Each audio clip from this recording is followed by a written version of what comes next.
Hey everybody, it's Chad Warren. Welcome to the Adventure Channel.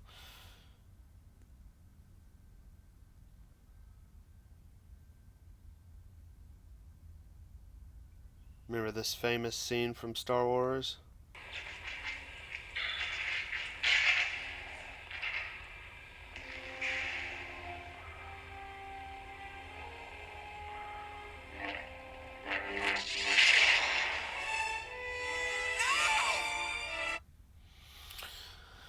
And then we see the same thing in the most recent Star Wars, one of them, where Luke no longer wants to fight.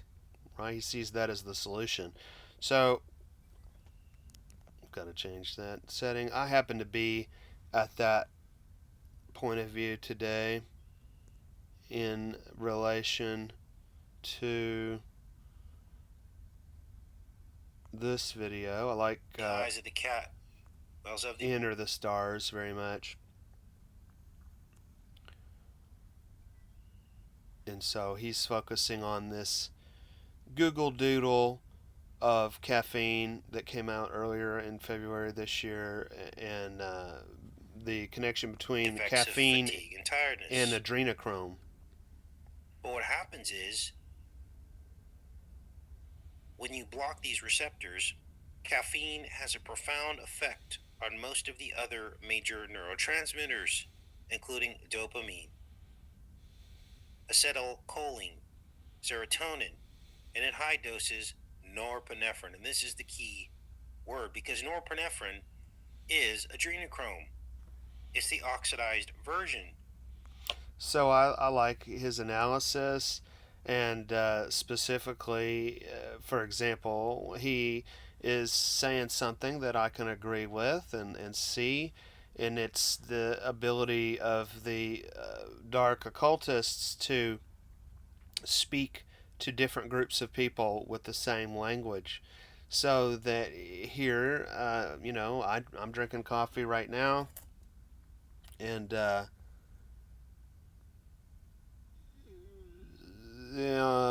this he Casey from Enter the Stars points out that the sun you see through the window in the background. Yes, we drink coffee in the mornings. That is part of the meaning, but the deeper meaning is that the letter that it replaces is the letter L. And L, if you study the Bible, is Elohim, right? Or I think like the Spanish say El Cid is like an article. It's like the name of God, okay? Sun God.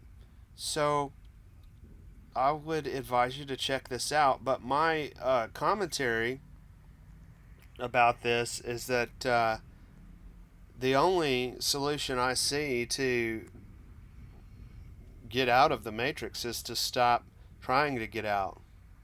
There's nowhere else to go. This is a comment that I'm going to leave on the video we just saw.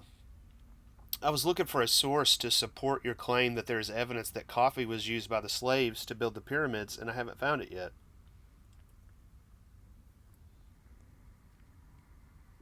I did find something I already had heard about, which is the controversy over whether or not they were slaves or paid laborers. I'm always struck about how many big problems there are in the general before we go into any depth on any topic of discussion. You can argue endlessly about practically anything because it's so hard to prove anything, and really, proof is a personal relationship between you and evidence, which is about as difficult to describe as a relationship with a person and their creator. You know, it's up to the individual to decide what is proof. For example, what I have enjoyed about your focus on adrenochrome in relation to pedophilia is the simple fact that we are programmed by media to relish the high from a horror movie or a roller coaster as it releases the thrill of adrenaline. And of course, that's just taking what naturally does occur, right? We have adrenaline to survive the predator prey relationship. Media is just using that behavior pattern. From this perspective, there is no difference in the idea of alchemy or an ecstatic evangelical worship service. Both are harnessing the power of material highs towards an end. While I don't enjoy horror movies, really more just because, I mean, I don't want to watch Saw, I don't want to watch gore. I enjoyed the old Hellraiser movies, and I certainly like the Evil Dead, movies, stuff like that. I just, movies in general are just not as good as they used to be. I would have to say that we good people who wish to not reveal, revel, no, yeah, wish to reveal these hidden attacks upon us are used as a source of revealing the fact that we are in a hell world. This idea was discussed by a channel called Quantum of Conscience, and I concur. This is a tragic outcome of Gnostic Christianity to realize we are in the Matrix, a prison planet. I can see that to more normal folk, we cause the same uncomfortable feelings in them that I experience when I'm around people who flippantly discuss psycho killers and child abuse. I could also say that while I do see that the alt right is censored more than the communist left, that this only serves to attract more people to this content in the same taboo way that trying to stop dancing has depicted in Footloose, or rock and roll music with the Baptists correctly, burning the Beatles' music, only increased the number of people that were attracted to paganism through popular media. This is why, according to comedian Sam Tripoli, that the Midwest is full of a bunch of conservatives who are into wife swapping and group sex. He's saying that he likes that audience. They're there to laugh versus, you know, throw a fit to the management if they said anything that some 40-year-old plus woman doesn't like. The group that's most likely to go complain to the management. I would point to Christianity as the cause of that problem because it makes people guilty for what it also identifies as the unavoidable sinful nature of people. Certainly, you know, this is self evident. Certainly, the evangelist that's asking you to put your hands on the TV and give them money, you know, is taking advantage of that, as is the modern version Alex Jones with his stupid acting, and or the Catholic priest, you got to come to church to confess, and now we come to social media to confess. I see that submitting to our inability to overcome sin can be helpful for people rehabilitating from drug abuse, but that once they do get better, they'll probably quickly shed that relationship with Jesus Christ or church. I don't know. Maybe there is some value in giving up hope in getting out of the matrix. So, I'm just saying I today am feeling more in tune with that choice to not involve oneself in this fight. Whereas the other times, I saw Mark Hamill's support of some boy who chose not to get into a fight at school as this progressive left faggy weakness stuff. And my son is into Godzilla, and we were having a laugh at this movie from '69 where Godzilla has this son, and his name's Manila, and he's totally retarded looking the way he's drawn, and he talks, which is ridiculous, and he goes, "Godzilla says I should learn to fight my own battles." Which is really good advice if I understand that correctly, saying don't get involved in helping these humans out. But what was funny is that it was some young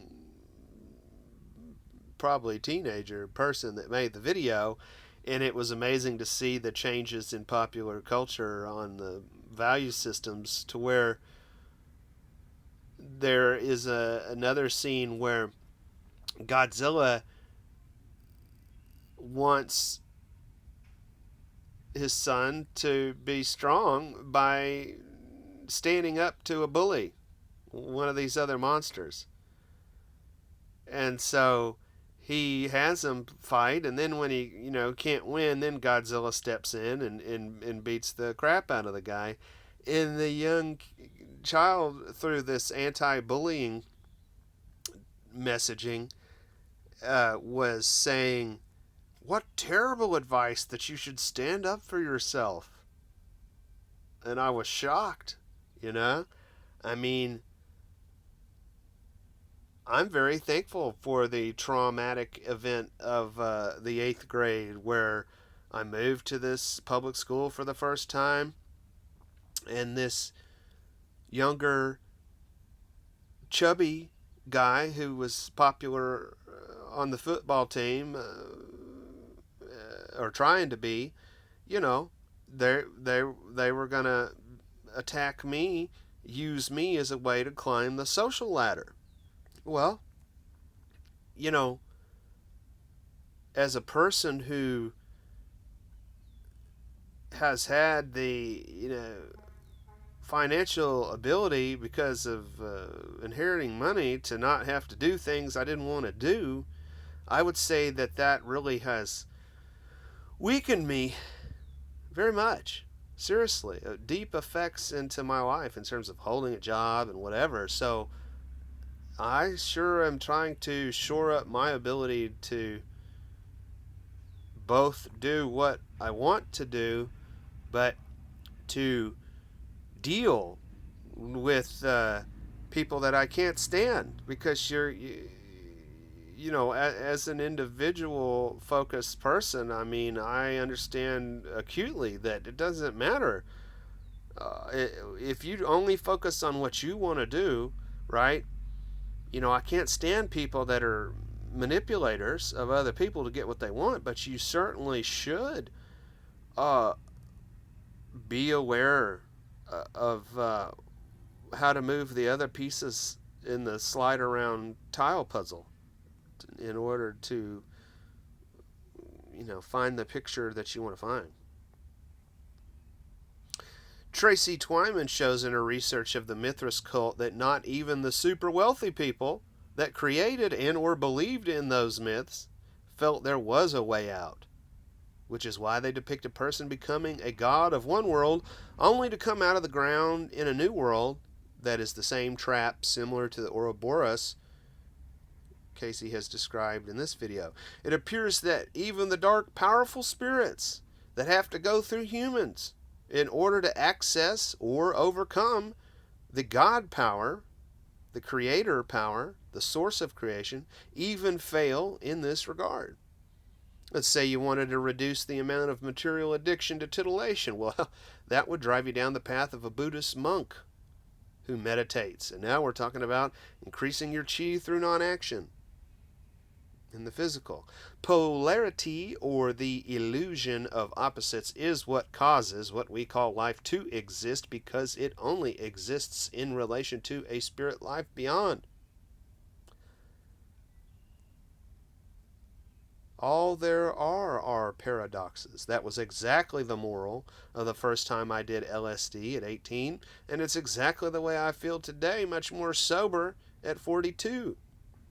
If I want to look at life today as out of balance, I would say it is a death-centric culture we live in, yet at the same time I understand personally that there is no such thing as death. Anyone who has done DMT experiences the fact that while we are taken to this other world, we're also tied to this world on Earth through an umbilical cord connected to our pineal gland, which is the connection between spirit and the body to God. That was my experience, and evidently the experience of other people. I mean, if that's just a persistent vision that I picked up somewhere, that's pretty impressive.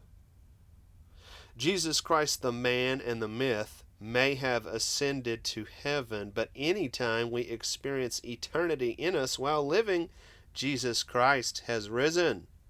Yes. For whatever that's worth, right? Okay, now that's happened. Now what?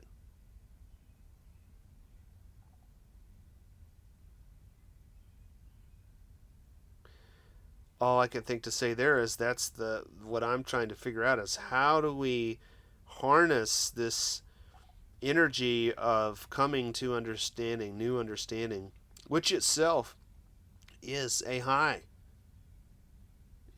The whole